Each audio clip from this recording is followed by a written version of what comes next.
a new book called First Big Book of Who.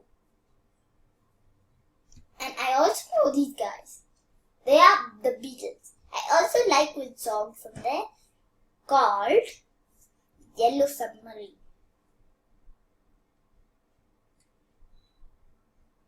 King Tut. When a king died in ancient Egypt, his oldest son was named the next king. It didn't matter how old the son was at the time.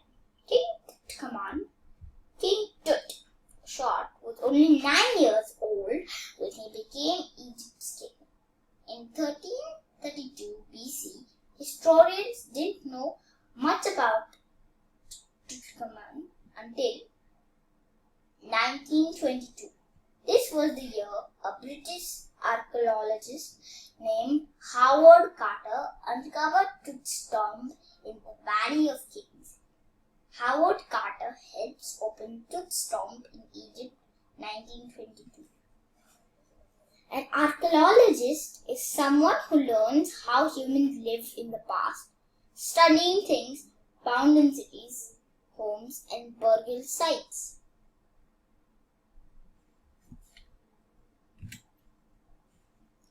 Tut was only 19 when he died. He was buried with golden figures and jewelry, oils and perfumes, even his favorite toys from his childhood. Scenes towing Tut's funeral and showing his journey to afterlife were painted on the walls. Howard Carter searched the tomb carefully for 2 years and found another room. Inside that room was a coffin. It was opened to reveal a smaller coffin.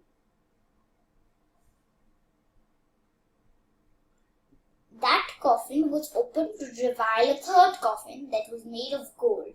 Inside that coffin was Tut's mummified body, untouched for more than 3,000 years. Scientists studied Tut's remains and learned that he had broken his leg shortly before he died.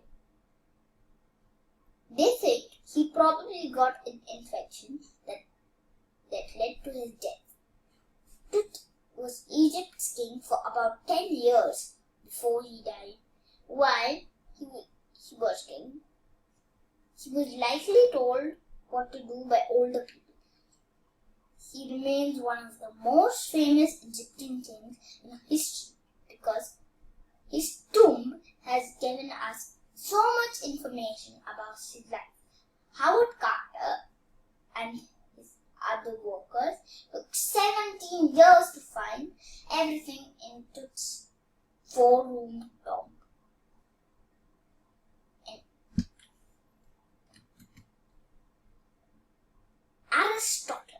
Aristotle was only 17 years old when he left his hometown in northern Greece. He went to study in the city of Athens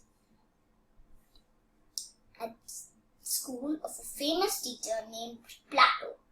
The young man loved learning so much that he stayed and taught at Plato's school for 20 years.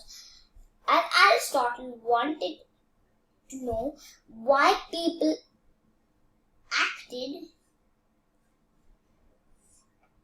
the way they did, how they solve their problems, and how they get along with others.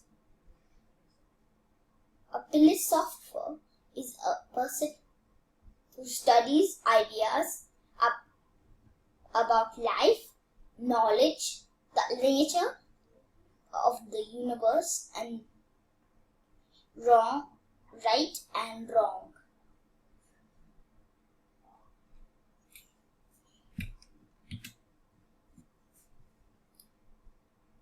He was interested in other things too. He wanted to know why about the land and the ocean animals, about the weather and the stars and planets. He was interested in theatre and religion and politics and music and pottery.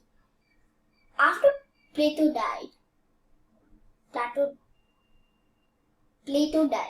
Aristotle took a job in the Greek kingdom of Macedon. There, he taught 13-year-old Alexander. Alexander would become king when he was only 20 years old. Wishing to be friends is quick work, but friendship is a slow, ripening fruit. Good habits formed in youth make all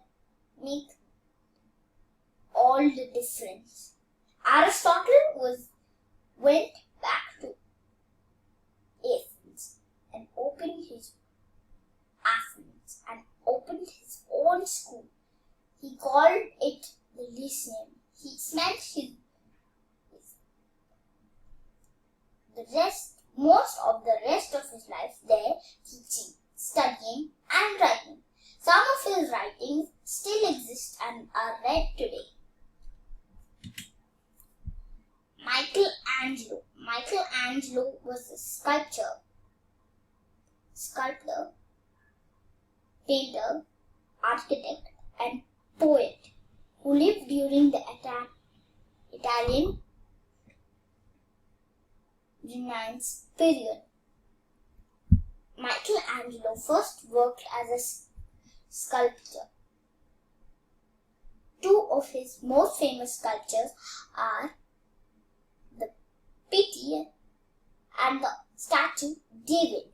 No artist before him has created such a life-like sculptures. Soon he became famous for was a time in history when people were learning a lot about art, literature, and music. One day, Pope Julius II approached the young sculptor to ask an important question. Would he please consider a painting ceiling Sistine Chapel? First, Michelangelo didn't want to do the work. He didn't consider himself as a painter. It was also a very big job. It would take years to complete. Still, he decided to try.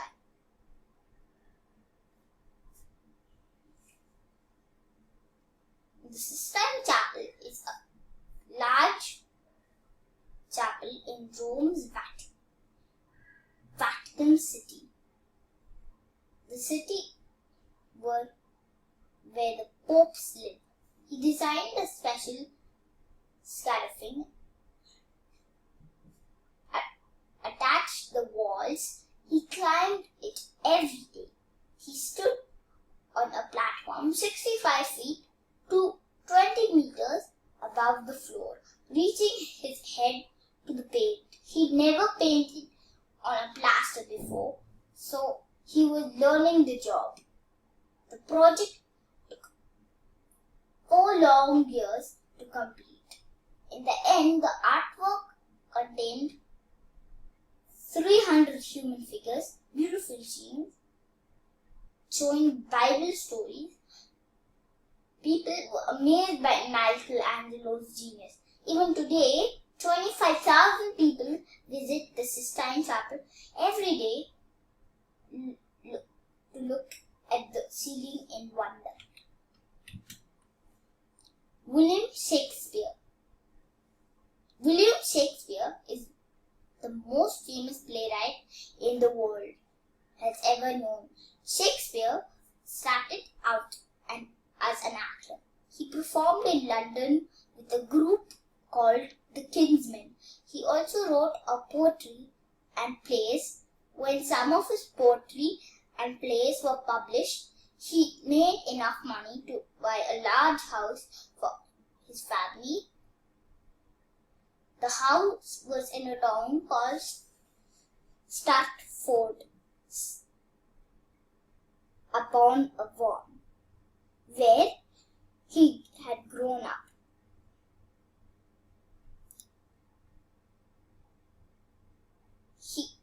where he had grown up. Stafford was a 4-day long journey from London, where Shakespeare worked. Since it was far, he may have visited his family once in a year. Playwright. A playwright is a person who writes plays for actors to perform on a stage. Shakespeare and a group of actors built their own theatre located in the Thames River. They called the Globe Shakespeare's most famous play, performed at the Globe. All the world stage and men's, women, merrily players from the play As You Like It. Some of the his plays are sad and gloomy. Others are very funny. So he created plays about the lives of the kings of England. In some plays, characters fall in love. In others, characters make bad decisions or have a hard time getting along with others. William Shakespeare was a genius at coming up with stories and characters that felt real to the audiences of his time and still true today. Above all, to thine own self be true, from the Hamlet play. Thank you, bye-bye, and don't forget to subscribe.